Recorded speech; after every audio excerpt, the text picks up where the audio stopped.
Across Southwest Florida, law enforcement seize machines, confiscate cash, and shut down illegal gaming arcades. But at our Wink Listens event in Fort Myers, one man tells Wink Investigates those crackdowns take away one of the few places he goes to stay mentally active and play.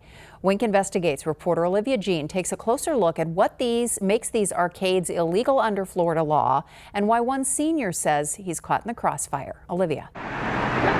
This issue comes down to what Florida law allows and doesn't. If a business offers a machine that you put money into, that's when you're crossing the line of law. The Florida Gaming Control Commission tells us those arcades aren't paying taxes, don't have proper payouts, and aren't giving benefits back to the state. They say these so-called arcades are actually unregulated gambling operations. One senior tells Wink Investigates he feels like he's being treated like a criminal for simply trying to have fun.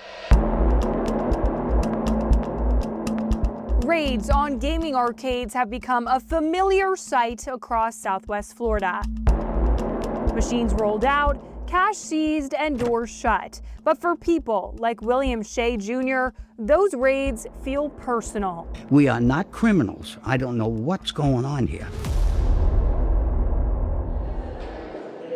In November, Shea spoke with Wink Investigates at our Wink Listens event in Fort Myers. Back in July 2023, Shea says he was detained after law enforcement raided Spin City Arcade in Lee County. They told us if you continue to come back to this arcade, you will receive a misdemeanor.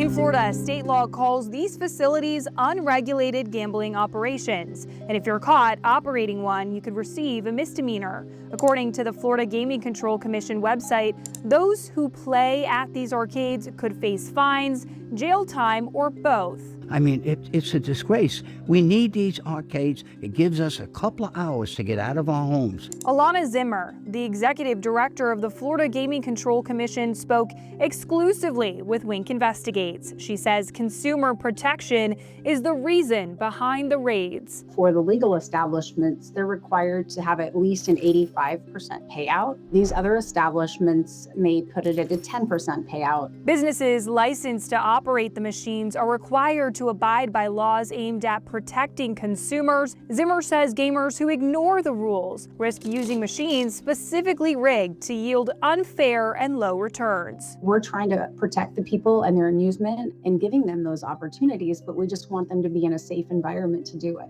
Licensed machines are only legal at a handful of locations in Florida, including the Seminole Casino in Immokalee. But Shea believes there needs to be more. People want gambling. The seniors want it.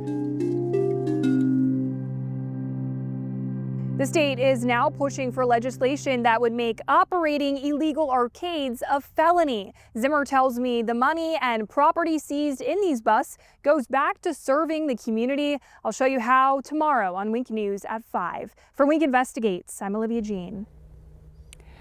Nearly 3 weeks after this arcade on Pine Island Road in North Fort Myers was raided, Wink Investigates saw people going in and out. No arrests were made during the raid, although law enforcement says they did shut down the business.